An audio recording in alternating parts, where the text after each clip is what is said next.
astele.tv.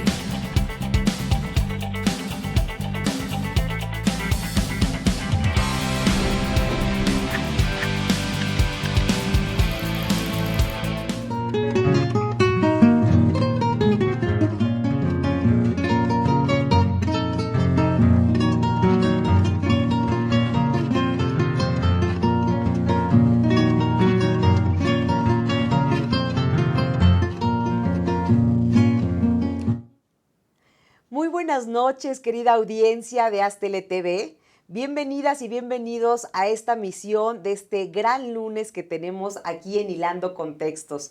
Yo soy Carol Orozco, por supuesto, a nombre de Astele TV, a nombre de nuestros patrocinadores de TVIA, de Trujillo Ventazos y Asociados, Alfredo Trujillo, pues estamos realmente contentos que estén sintonizándonos y como cada lunes tenemos entrevistas sumamente interesantes. El día de hoy yo estoy muy emocionada porque vamos a hablar de un tema fundamental, que es de un organismo internacional que durante 20 años ha tenido presencia en México. Me refiero a la Corte Interamericana de Derechos Humanos. Para ello, pues la verdad estoy muy contenta de tener aquí a mi lado a un amigo, a un colega, a un exvisitante de la Corte Interamericana de Derechos Humanos, a un asistente de investigación en el Instituto de Investigaciones Jurídicas. Me refiero a Enrique Mesa Márquez. ¿Cómo estás, mi querido Enrique? Muy bien, Carol. Muchísimas gracias por la invitación. Un placer estar contigo. Oye, además yo feliz porque hace unos meses tú me hiciste favor de estar aquí cuando éramos platicando con TVIA y ahora que bueno hemos evolucionado y que ya somos Hilando Contextos, un espacio en donde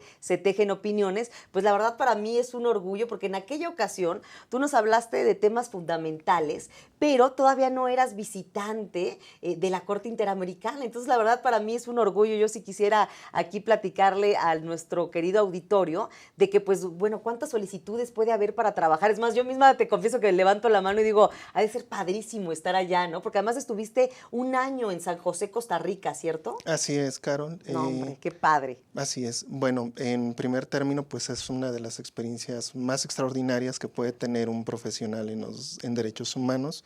La visión, el contacto que puede tener un profesionista con el trabajo cotidiano que hace la Corte, con el conocimiento de las violaciones de derechos humanos que están en su momento que llegan a ser conocidas por la Corte y el trabajar todo el proceso de elaboración no solamente de sentencias, sino también de medidas provisionales y de algunos otros mecanismos, por ejemplo, la supervisión de cumplimiento de los estados, te dan un contacto de primera mano que creo que es insustituible para cualquier profesionista. Y bueno, sobre todo vamos a estar hablando a lo largo de estos 50 minutos de estos temas tan importantes de la Corte Interamericana de Derechos Humanos, los casos que ha tenido, la presencia de México en estos 20 años. Y por supuesto les recordamos que estamos transmitiendo desde www.astl.tv. También, por favor, síganos en Facebook, en Twitter, en Instagram y en todas las redes sociales que nosotros estamos teniendo. Sigan sintonizando Astele TV. Y además les decimos que como cada lunes pues vamos a tener un cine minuto. Vas a estrenar eso, mi querido Enrique, porque bueno, ya con esta nueva temporada de Hilando Contextos vamos a tener el cine minuto que cada lunes nos manda Carlos Saldaña, así como una cápsula de nuestra gran poeta de FEMU, Beatriz Saavedra. Y bueno, para dar más, tardarnos más en que nos hagas favor de explicar estos temas, a mí, Enrique, me encantaría que nos contaras cuál es la diferencia, por ejemplo, entre la Corte Interamericana de Derechos Humanos, el sistema interamericano o la comisión. Yo te confieso que muchas veces estos tecnicismos jurídicos en un lenguaje ciudadano uno no los entiende. Entonces, para toda la audiencia que tenemos, ¿cómo podríamos definir qué hacen estos organismos internacionales? ¿Por qué son beneficiosos? La presencia que tenemos en México. Entonces, si pudiéramos explicar esto en un lenguaje muy ciudadano. Muy bien, claro que sí, Carol. Bueno, en primer término sería muy plausible para todo el público en un lenguaje muy cotidiano hablar acerca del sistema de protección, Sistema Interamericano de Protección de Derechos Humanos. El Sistema de Protección Interamericano de Derechos Humanos es todo el marco que han creado los Estados americanos para la protección, defensa de los derechos humanos, para conocer de las violaciones de derechos humanos que realizan o que son atribuibles a los estados y eventualmente garantizar a todas las víctimas su derecho a la reparación. El Sistema Interamericano de Protección a los Derechos Humanos podríamos decir que tiene dos pilares fundamentales. Primero es el pilar institucional, que es a través de los órganos que se crean justamente para la protección, la promoción y la defensa de los derechos humanos. El otro segundo pilar, por así decirlo, es el pilar normativo, con base en el cual funciona todo el sistema.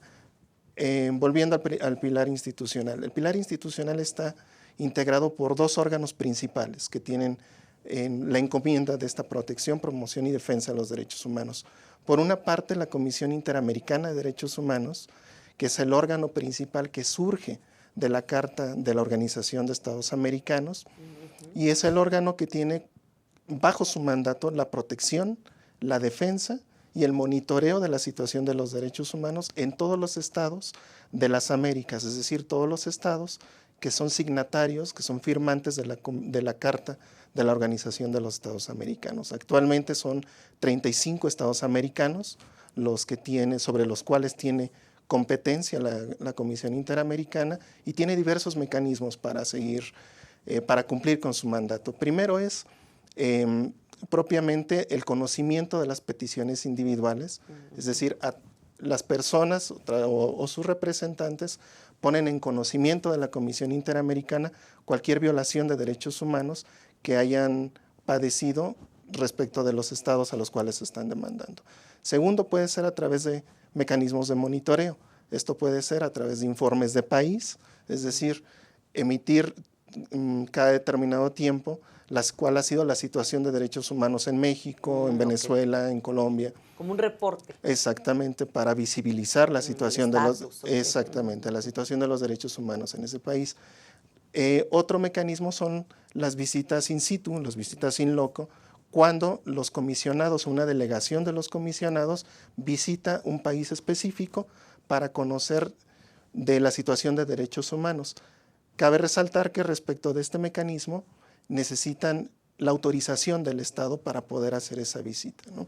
La más reciente, una de las más recientes fue la visita que se realizó a Nicaragua, derivado de lo cual una misión especial que se llama MESENI, misión especial de seguimiento para la situación de los derechos humanos en Nicaragua, derivan en informes que visibilizan situaciones particulares, ¿no? Otro de esos mecanismos puede ser a través propiamente los mecanismos de promoción, realizando formaciones, por ejemplo, capacitaciones sobre temas específicos de derechos humanos o promoción como tal de mecanismos específicos que ayudan a complementar los mecanismos nacionales para perfeccionar el respeto y la garantía de los derechos humanos en esos países. Entonces, esto, digamos, por una parte es el primer órgano, que es la Comisión, surge en 1959. El segundo gran órgano de este sistema, de este pilar institucional, es la Corte Interamericana de Derechos Humanos. La Corte Interamericana de Derechos Humanos, a diferencia de la Comisión Interamericana, tiene sustento en la Convención Americana de Derechos Humanos, que es el pacto regional sobre derechos humanos que han firmado hasta la fecha 25 países, de los cuales 2 han denunciado la convención, es decir, han solicitado salirse del tratado, y 22 han reconocido la competencia contenciosa. Oye, perdón que te interrumpa, ¿y Sí. eso por qué? ¿Por qué se han decidido salir? Muchas veces son decisiones propiamente políticas porque no quieren seguir perteneciendo a un sistema que eventualmente los señala como violadores de derechos humanos. Los únicos 2 países en la historia de la Convención, desde la vigencia de la Convención de Derechos Humanos, que han firmado, ratificado, aceptado la competencia contenciosa y después han denunciado el tratado son Trinidad y Tobago y después Venezuela. El más recientemente casos de Venezuela en el año 2012. Bueno, la Corte Interamericana es el órgano judicial surgido propiamente de la Convención Americana y tiene bajo su mandato la interpretación de la Convención y la aplicación de la Convención. La interpretación a través de opiniones informadas que brinda de los estados sobre el alcance y contenido de los derechos humanos, se las tienen que solicitar los estados o alguno de los órganos de la OEA dentro del marco de sus respectivas competencias, o bien la Comisión Interamericana. sobre la interpretación, por ejemplo, de una expresión específica. Una de las opiniones consultivas pudiera ser la que versó sobre cuál era el contenido, el significado de la expresión de leyes contenido en la convención. Entonces, la interpretación que hace la Corte es sobre qué significa qué significa ese término, cuál es su alcance para la aplicación de los derechos, para la aplicación de las reglas de los derechos humanos en el continente. Ahora, en este caso, Enrique, por ejemplo, en el caso de la Corte Interamericana y de la Comisión, ¿cómo está conformado? ¿Cuál es su estructura? Bien, por parte de la Comisión son 7 comisionados que son elegidos cada 4 años con una posibilidad de reelección y tienen que provenir de alguno de los países miembros de la Carta de la OEA. Es decir, pueden ser nacionales de cualquier estado de la OEA sin necesariamente que ese estado haya firmado la Convención Americana. La Corte Interamericana tiene 7 jueces, uno de los cuales es presidente. En la actualidad el juez presidente es el juez mexicano Eduardo Ferrer McGregor. Su periodo es de 7 años, tienen posibilidad de reelección y lo importante en estos casos es decir que tanto los comisionados como los jueces de la Corte Interamericana no representan a sus países. Es decir, actúan a título individual y en el caso de la Corte y de la Comisión, cuando conocen de un caso en el cual esté involucrado el Estado del cual son nacionales, ellos no participan en las discusiones. Claro, para que no haya como un tema de conflicto de interés. Exactamente, ¿no? Exactamente. Y bueno, la segunda gran función de la Corte Interamericana es como tal la función contenciosa, es decir, el conocimiento ya de litigios ante la Corte en donde existe un Estado demandado, existen peticionarios, presuntas víctimas que le demandan a ese Estado violaciones de derechos humanos y eventuales reparaciones. Oye, esa parte litigiosa va a estar muy interesante. Si te parece, vamos a ir a un corte comercial y regresando, pues continuamos aquí en Hilando Contextos hablando con Enrique Meza Márquez acerca de la Corte Interamericana de Derechos Humanos y los 20 años que tiene de presencia en nuestro país. No se vayan, continuamos, amigos.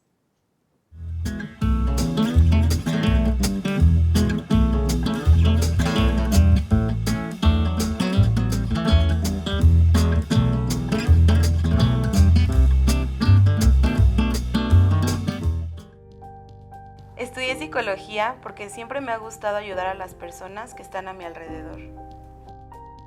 Actualmente estoy haciendo una investigación con cuidadores primarios de pacientes con cáncer y esta experiencia me ha llevado a plantearme nuevos horizontes en lo profesional. Soy Carla Fernández y uní la psicología y la danza para ayudar a que la gente se sienta mejor. UNILA es más.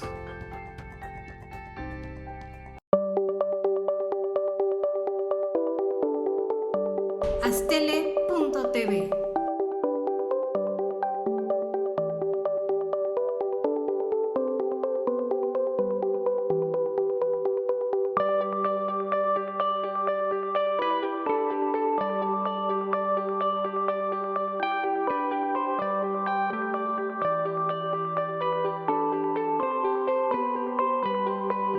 Astele.tv.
Querida audiencia, ya estamos de vuelta aquí en Hilando Contextos, un espacio donde se tejen opiniones. Muchas gracias por sintonizar www.astltv.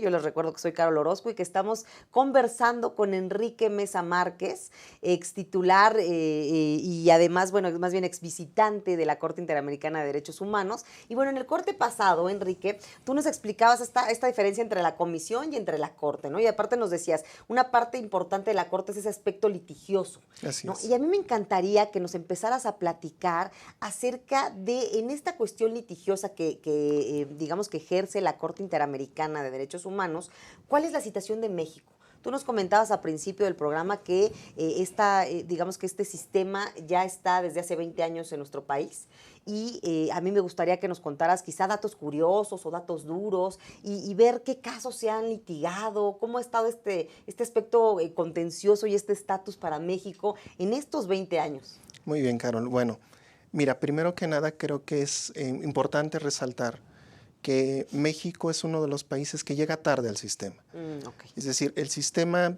como tal se crea justamente con el surgimiento de la convención, es decir, este sistema bipartito o este sistema biorgánico.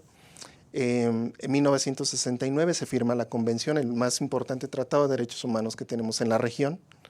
En 1978 entra en vigor al depositarse el 11º instrumento de ratificación por parte de los estados. En 1979 se instala por primera vez la Corte. En ese mismo año se firma el convenio entre la Corte y el gobierno de Costa Rica para que San José fuese la sede de la Corte, la sede permanente. Y a partir de entonces tenemos que en México como tal firma la convención hasta 1981, hasta el 24 de marzo de 1981. Sin embargo, no acepta la competencia contenciosa sino hasta 1998. Es decir, desde 1981 que México firma la convención, no solamente firmó la convención, firmó también los pactos universales del Pacto Internacional de Derechos Civiles y Políticos y el Pacto Internacional de Derechos Económicos, Sociales y Culturales, son pactos del Sistema Universal. A partir de 1981 hasta 1998, la Corte no podía conocer de violaciones de derechos humanos que se hubiesen denunciado contra México en esa temporalidad, sino hasta que hasta que un país admite, el caso de México, se da hasta el 16 de diciembre de 1998. Hasta los 90. Así es realmente 20 años, por eso hablamos claro, de que el sistema en México tiene 20 años, porque a partir de violaciones ocurridas en 20 años, de 20 años a la fecha es que la Corte ha podido conocer del fondo de esos asuntos. Perdón que te interrumpa, entonces nada más para aclarar, o sea, si bien se firmó, digamos que todavía no se podía ejercer hasta que fue en el 98. Así es, no podía la Corte pronunciarse. Conocer como juez, digámoslo así, como tribunal de un caso en el que eventualmente hubiesen denunciado violaciones de derechos humanos y el Estado demandado fuese México. Oye, pero fíjate, entonces en estos 20 años y ahorita ya tenemos un presidente mexicano, eso al final de cuentas también qué orgullo. Así es, hemos tenido, en la historia de la Corte Interamericana ha habido 3 mexicanos que han ejercido la presidencia de la Corte Interamericana en su momento. En primer lugar, el juez Héctor Fixamudio. En segundo lugar fue el ex juez Sergio García Ramírez y bueno, en la actualidad es el juez Eduardo Ferrer MacGregor, los 3, por cierto, egresados de la universidad, los 3 investigadores del Instituto de Investigaciones Jurídicas. Nuestra máxima casa de estudios, donde además tú también eres, mi querido Enrique, qué orgullo, de verdad, muchas felicidades. Y bueno, en estos datos duros que tú nos estás diciendo y en esta explicación que nos dices que en realidad México llegó tarde, ¿qué datos también curiosos nos puedes dar? O sea, es decir, ¿cuál es el estatus en que tiene México? ¿Qué casos emblemáticos podríamos hablar? No sé si sean muchos, pocos, ya nos dirás tú con tu expertise. Bien, mira, Carol, respecto de la historia contenciosa de la Corte respecto de México, es interesante. México ha tenido hasta el día de hoy, o sea, la fecha, 11 sentencias emitidas por la Corte Interamericana. De esas, 10 han sido condenatorias. La primera de ellas fue sometida en el año 2004, emitida en el año 2004, en 2013 sometido el caso de Alfonso Martín del Campo Dot, donde se denunciaba tortura, pero eran actos que habían, según la interpretación de la Corte, habían sucedido antes de la entrada en vigor para México de la Convención, por lo tanto no tenía competencia para conocer de ellos. A partir de entonces ha habido distintos casos. La primera sentencia es Castañeda Goodman contra México, que es de 2008. Un tema político, ¿no? Así es, de derechos políticos, la falta de un recurso efectivo para impugnar de alguna manera o para Candidaturas independientes, pues, creo, ¿no? exactamente, respecto de candidaturas independientes. Y bueno, después vendría Radia Pacheco, vendrían Cabrera García y Montiel Flores, vendría Rosendo Cantú. El caso es que de las 11 sentencias, la última comunicada al Estado mexicano el 21 de diciembre pasado, que es la de mujeres víctimas de tortura sexual en Atenco, el famoso caso Atenco, de esas 11, decía yo, 10 son condenatorias, 2 han sido sentencias que, sin entrar al fondo, la Corte ha declarado violaciones porque ha homologado acuerdos de solución amistosa. Uno de ellos es una muy reciente también, de 20 de diciembre pasado, que es Trueba Arciniega, y la anterior es la de García Cruz y Sánchez Silvestre, de 2013. Me parece que por cuestiones de tiempo, un poco también por la complejidad de cada una de las sentencias, sería bueno hablar de las líneas jurisprudenciales que respecto de México ha desarrollado la Corte. Un tema bastante interesante ha sido el control de convencionalidad, es decir, esta obligación que tienen todas las autoridades inicialmente judiciales de los estados para hacer un control de la legislación. Al aplicar la legislación interna deben verificar que ésta sea compatible con las obligaciones suscritas por el Estado y que estas normas sean compatibles con los estándares internacionales que la misma Corte ha emitido respecto de temas específicos. Es decir, Claro. aún cuando la legislación interna fuese contraria a los parámetros de derechos humanos establecidos en la Convención, los jueces tienen la obligación de observar la norma que sea más benéfica hacia la persona humana, inclusive dejando de aplicar la legislación interna si esta no es compatible. Otra de las líneas jurisprudenciales interesantes, que es una de las que más ha aportado inclusive a la interpretación de los estándares internacionales a nivel regional, ha sido el de la jurisdicción militar. En 4 casos, por lo menos, en 5 casos, el más reciente es Alvarado Espinosa, por lo menos de los 11, la Corte se ha pronunciado respecto de que la jurisdicción militar, es decir, los tribunales militares, no pueden bajo ninguna circunstancia conocer de violaciones graves, de violaciones de derechos humanos en los cuales que era una práctica muy común en aquel entonces, digamos, previo por lo menos a la primera sentencia de Rosendo Radilla, en donde la jurisdicción militar, cuando los sujetos activos, es decir, los perpetradores de violaciones de derechos humanos eran militares, generalmente se declinaba la competencia a los tribunales militares. Esto ha declarado la Corte que es inconvencional en tanto que los jueces militares, los tribunales militares no tienen las garantías de independencia e imparcialidad propias de un juez natural, de un juez civil. Oye, Enrique, Sí. perdón que te interrumpa, pero ahorita se me viene a la mente con esto que estás comentando. Nosotros hace poco tiempo recibimos aquí al titular del Consejo del Sistema de Seguridad, del Sistema Nacional de Seguridad. Y él, por ejemplo, es un doctor de la Universidad Panamericana y, bueno, nos hizo favor de explicar su libro y nos contaba acerca de esta figura de la gendarmería, nos contaba por qué en datos duros y en comparación que hizo de derecho internacional obviamente con otros países, pues él argumentaba que sí era factible y que sí era loable tener la presencia de militares. ¿Cuál es tu postura respecto a esto que nos estás diciendo? Porque entonces yo ya me siento como en una contradicción, por así decirlo. Por lo que tú me dices, pues me convence. Pero ¿qué podríamos decir respecto a las personas que tienen como este doctor un juicio distinto?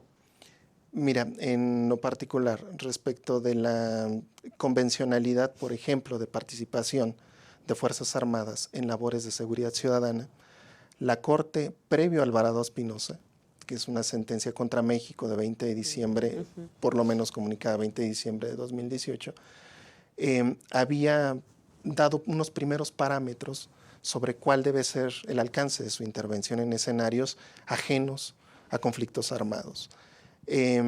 Había establecido, por ejemplo, en Cabrera García, un caso anterior contra México, que la participación de elementos de las Fuerzas Armadas en labores de seguridad pública era incompatible con su propia racionalidad. Es decir, Claro. es decir, los militares están entrenados, están formados para abatir a enemigos exteriores, no para control de situaciones de orden interno, y que esto podría eventualmente introducir riesgos a los derechos humanos. Previamente no había dado estándares específicos sobre esta participación hasta Alvarado Espinosa, y en Alvarado Espinosa, haciendo un recorrido sobre todo el corpus juris internacional, es decir, sobre todos los pronunciamientos que en otros tribunales o que en otros órganos, no en tribunales, no había un parámetro asimilable en otros tribunales, pero por lo menos en algunos órganos de Naciones Unidas, algunos relatores y procedimientos especiales, han establecido todos por unanimidad que la participación de elementos de las Fuerzas Armadas en labores de seguridad públicas, llámese labores policíacas, siempre tiene como consecuencia, primero, que el debilitamiento de las policías civiles. Claro. Segundo, el ocupamiento de espacios del orden ciudadano, del orden reservado a las instituciones civiles por instituciones castrenses. Y tercero, el que generalmente va acompañada de graves violaciones de derechos humanos, desapariciones forzadas, torturas. Claro. Entonces, con lo que dices, totalmente incompatible.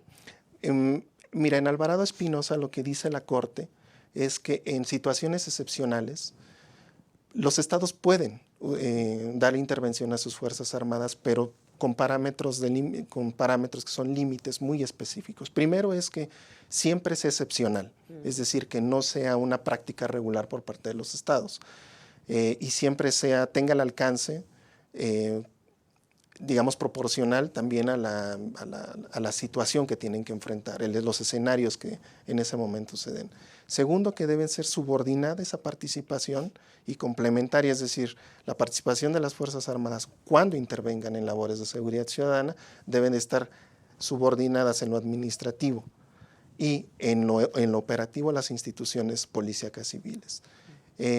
Y siempre complementarias, es decir, nunca pueden sustituir en esa labor por completo a las autoridades policíacas, a las autoridades civiles de seguridad ciudadana. Tercera, tiene que ser regulada, es decir, a través de mecanismos legales que regulen el uso de la fuerza de manera diferenciada a cómo la emplearían en conflictos armados, y que debe ser a través de propiamente los protocolos del uso de la fuerza excepcional, limitada igual. Y bueno, y la última es que debe ser fiscalizada, es decir, que debe de haber un control externo propio a las Fuerzas Armadas por órganos civiles que tengan un control sobre su actuación, y de esta manera se garantiza tanto mecanismos de transparencia como de rendición de cuentas. Y este es un punto bastante interesante de los estándares que ha emitido la Corte, o que emitió recientemente la Corte, porque los toma de la experiencia que han tenido las sociedades que salen de conflictos armados. Claro. Propiamente no podríamos hablar de un conflicto armado en México, la situación de violencia, porque no alcanza el umbral de conflicto armado según el derecho internacional, pero los mecanismos establecidos o desarrolladas por las experiencias también en otros países para lograr la resiliencia y la reconciliación nacional, hablan de que la participación de las Fuerzas Armadas siempre deben de tener mecanismos de fiscalización, claro, que eventualmente sirvan como garantías de no repetición. Sí, porque si no se da un abuso, ¿no? Terrible. Exactamente. Muchas veces, yo recuerdo que en la época del presidente Felipe Calderón se señaló mucho eso, que había un abuso excesivo por parte de los militares, que por querer combatir al narcotráfico, muchas veces hacían atrocidades a las comunidades, por ejemplo, a comunidades indígenas. Así es. Mira, parte interesante, y permíteme profundizar en 30 segundos este comentario al que tú me permites dar pie. En Alvarado Espinosa, una de las fortalezas de la sentencia es el contexto que maneja en el capítulo de Hechos, en donde habla de narra cuál ha sido la historia, digámoslo así, en términos muy llanos, de la guerra contra el narcotráfico en México. Y a la vez de que hace una narrativa de cómo se fueron desplegando esta estrategia de seguridad sin un primer diagnóstico que permitiera decidir una intervención a gran escala de las Fuerzas Armadas, también habla de los continuos pronunciamientos de organismos internacionales, sobre todo de Naciones Unidas, de todas las violaciones que invariablemente se cometían en esos escenarios. Entonces, me parece que ese es un debate muy actual, justamente parte del efecto que pudiera tener las sentencias de la Corte Interamericana, ahora en el tema específico de la Guardia Nacional, sería el que la legislación o eventualmente las discusiones que se van a dar en el Senado de la República obedecieran también a acotar, digamos, esta intervención de las Fuerzas Armadas, ¿no? O de un organismo semi-militarizado o militarizado, independientemente si se llame Guardia Nacional. Sí, el nombre que se le dé. Exactamente. Pero que realmente esté delimitado, si no, como dices, qué terrible, ¿no? Exactamente. Que se violen estas... Exactamente, y ese debe ser el efecto de las sentencias de la Corte, justamente dar insumos para el debate que hagan compatibles las obligaciones de los estados con los mecanismos que están estableciendo para hacer frente a escenarios de violencia como el que vivimos en México. Por supuesto. Pues Enrique, otra vez se nos está yendo el corte rapidísimo, el tiempo rapidísimo, vamos a ir a un corte comercial y por supuesto vamos a pasar pues el minuto que nos hace favor de mandar este profesor investigador de la UAM Coajimalpa, Carlos Saldaña, y va a ser un título que se apellida, más bien el título es Comedor Santa María, es de Roberto Padilla y esto se da con la segunda edición de este Cine Minuto en la Cineteca Nacional, así es que vamos a verlo y vamos a un corte comercial. No se vayan, amigas y amigos.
Estudié psicología porque siempre me ha gustado ayudar a las personas que están a mi alrededor.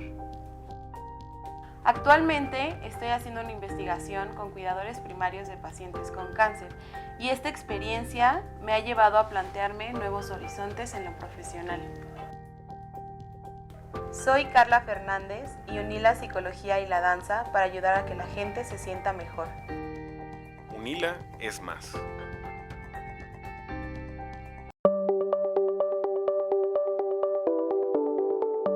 Astele.tv.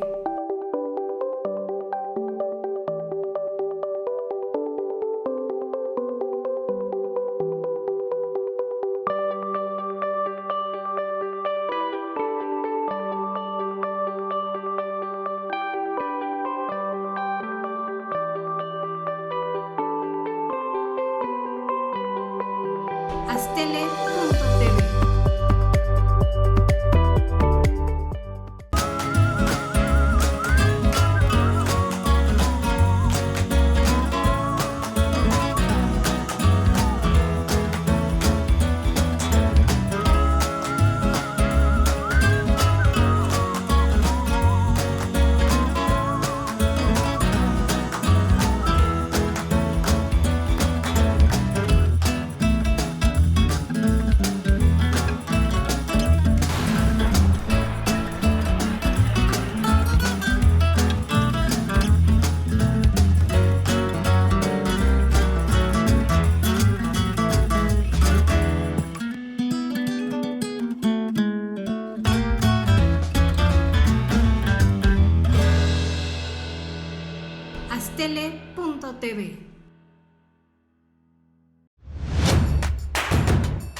estamos de vuelta aquí en Hilando Contextos, un espacio en donde se tejen opiniones. Muchas gracias por seguir sintonizando www.astltv. Yo soy Carol Orozco y les recuerdo que estamos aquí con Enrique Mesa hablando acerca de la Corte Interamericana de Derechos Humanos y su paso en estos 20 años por México. Ahorita vamos a ir rapidísimo a pues una cápsula que cada lunes nos tiene nuestra poeta Beatriz Saavedra, esta cápsula cultural. Vamos con ella y regresamos aquí en Hilando Contextos. Hola amigos de Hilando Contextos, soy Beatriz Saavedra y esta semana en nuestra cápsula literaria vamos a hablar de otra de las grandes escritoras mexicanas, que es Rosario Castellanos. Ella nace en 1925 en Concomitán, Chiapas, y crece ahí toda su primera parte de la infancia y ve las grandes necesidades que tienen los pueblos indígenas y escribe un gran libro que se llama Canún Balam. En este libro habla de esas necesidades y de cómo los indígenas necesitan de oportunidades.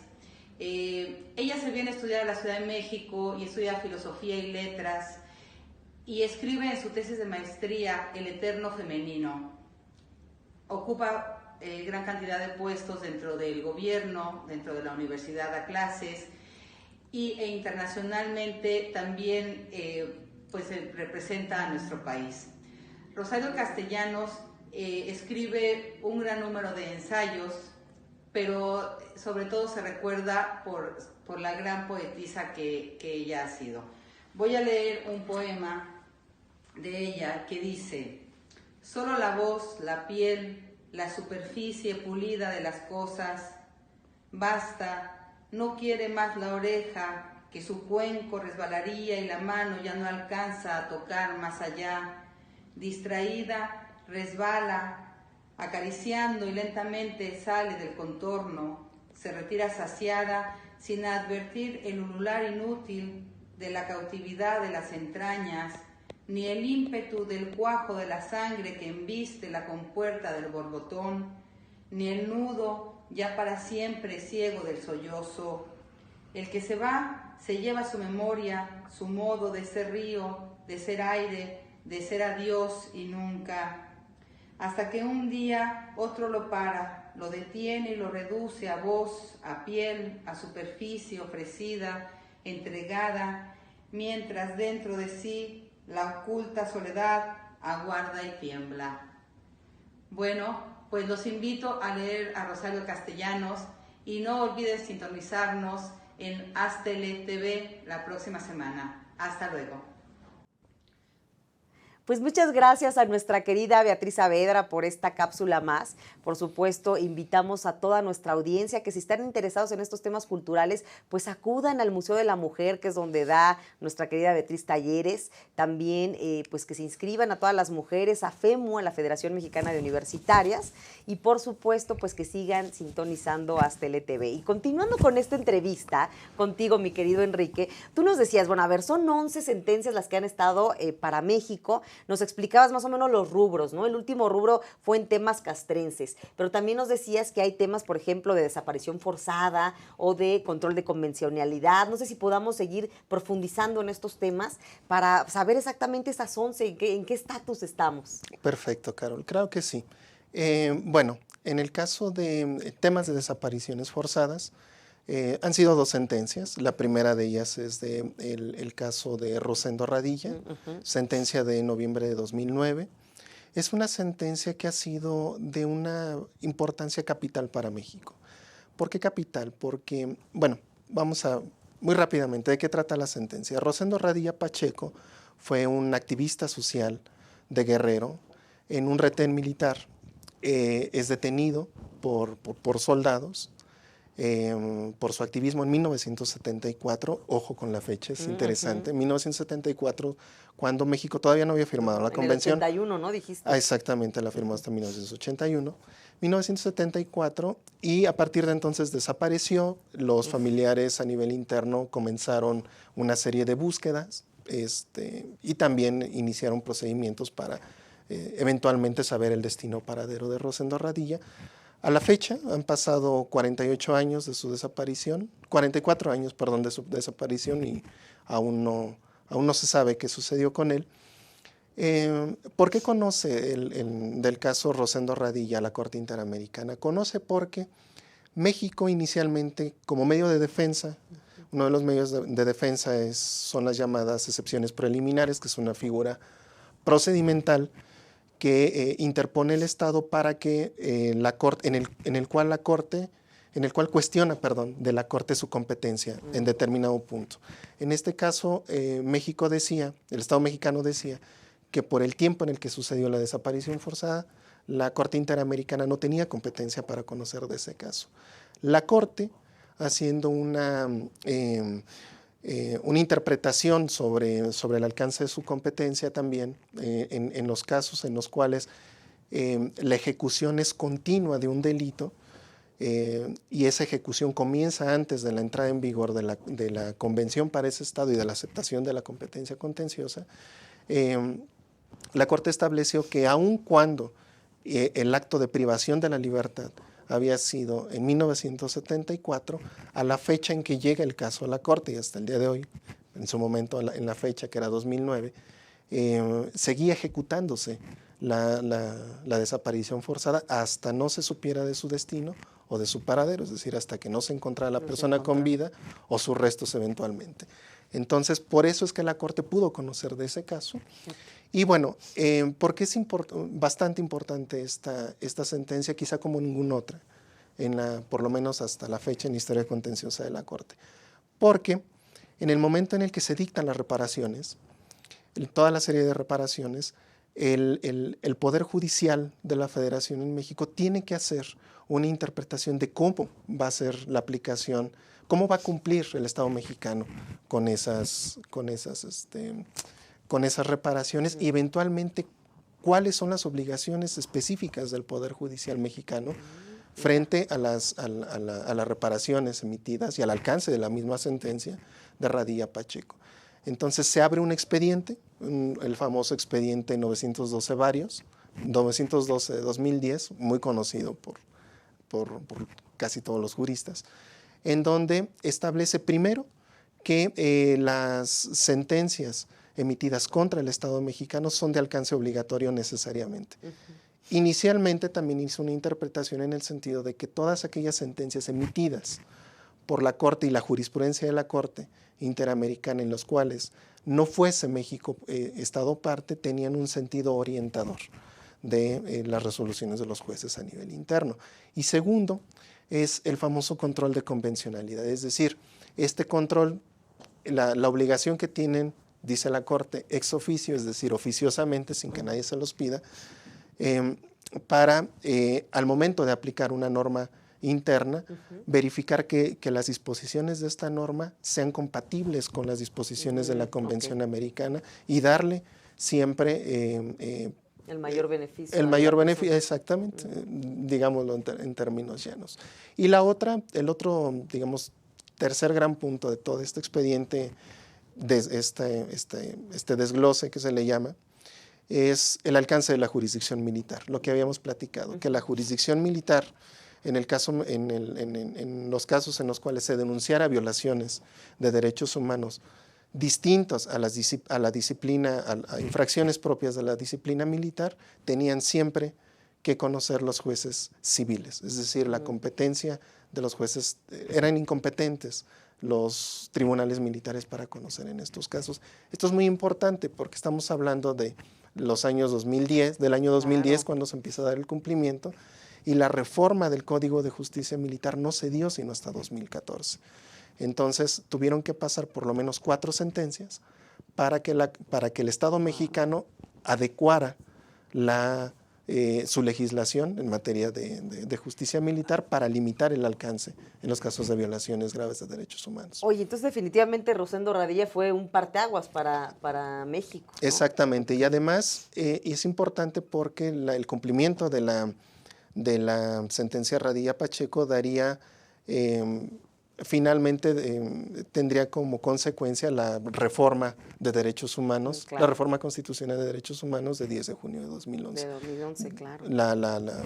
La más profunda reforma, por lo menos desde la promulgación de la Constitución en materia de derechos humanos. Y que ahí ¿no? están esos principios como el pro persona que nos estás diciendo. Exactamente, Todos estos, ¿no? exactamente, el control de Ahora, convencionalidad. Enrique, me gustaría hacerte una pregunta que no sé si necesariamente tenga que ver con el ámbito de aplicación de lo que estamos platicando, pero te confieso que es una pregunta que cuando estábamos en el corte, una persona nos hizo y me gustaría como ponerla un poquito al aire para ver cuál es tu perspectiva de eso.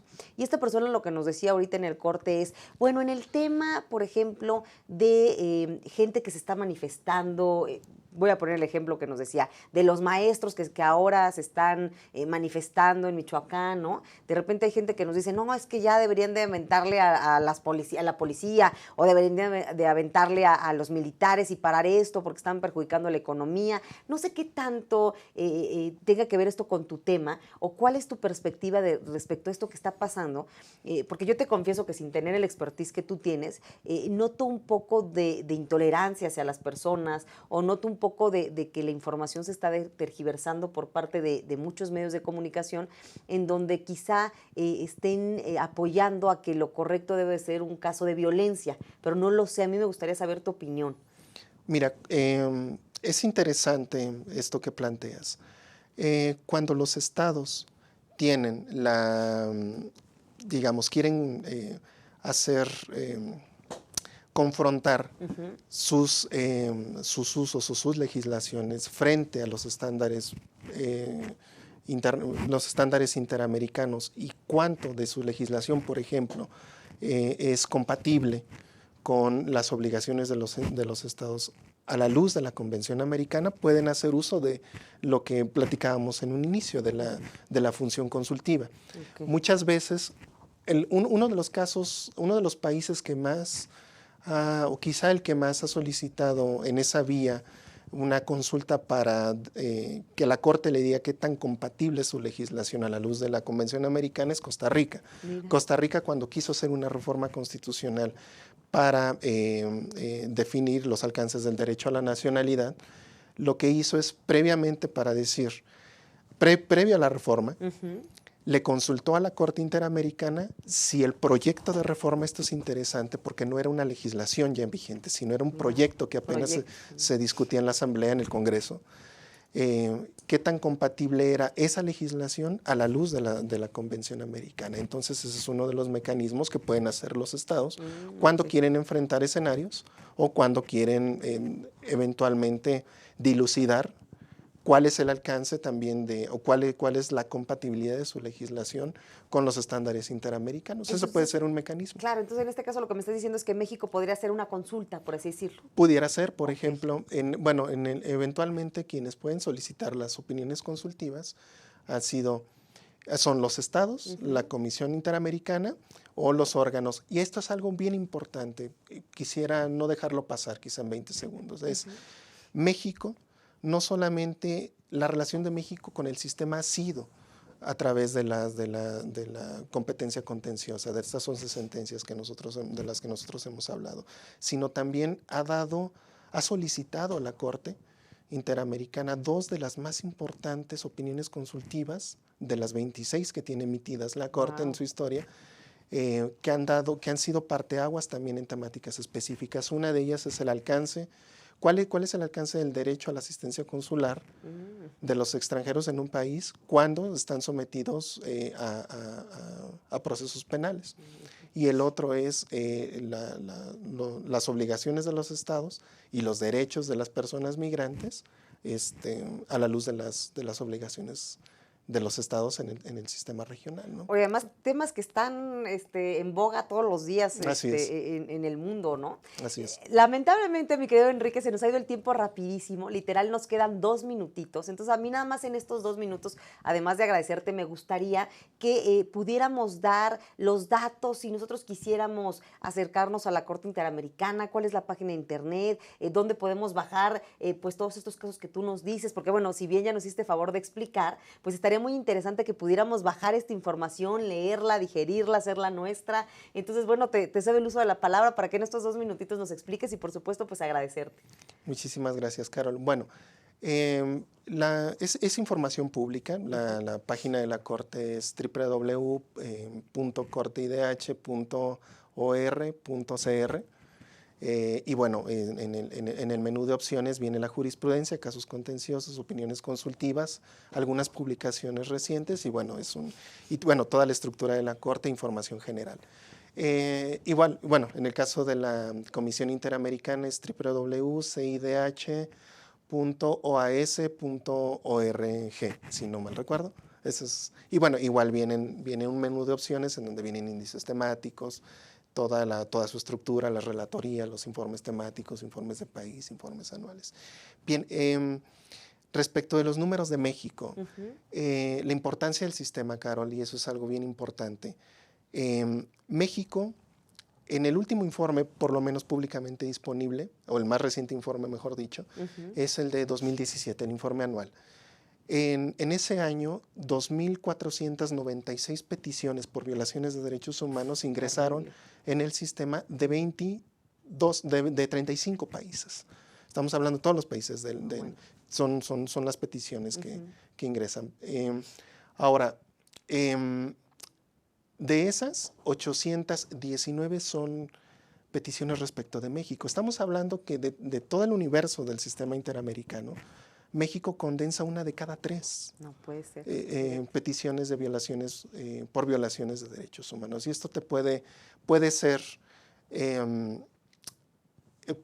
muestra de en mi concepto de dos fenómenos. Primero es claramente es muestra de que a nivel interno hay fallas estructurales muy graves en México que no permiten que las personas tengan tanto el acceso a la justicia como la reparación de las eventuales violaciones graves de derechos humanos. Y la otra es que hay un empoderamiento cada vez más y una confianza mayor justamente en los peticionarios, no en el país y en el sistema, sino en el sistema interamericano. Oye, pues Enrique, muchísimas gracias. Ahora sí el tiempo se nos ha agotado ya. El productor me está diciendo así de corte, pero bueno, que quedaron retos. Ojalá pudieras venir en otra ocasión. Yo quiero agradecerte, por supuesto, desearte mucho éxito. Y bueno, nos vemos el próximo lunes aquí en Hilando Contextos. Yo soy Carol Orozco. Sigan sintonizando Aztele TV y espero que les haya gustado, al igual que a nosotros, mucho esta entrevista. Un fuerte abrazo, amigas y amigos.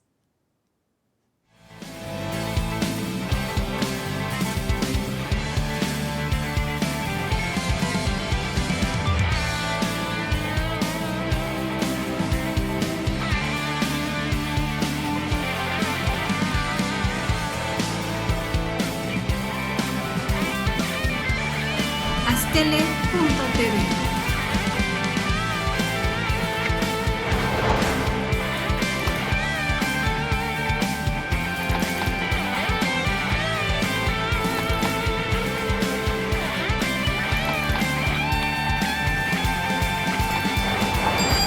Aztele.tv.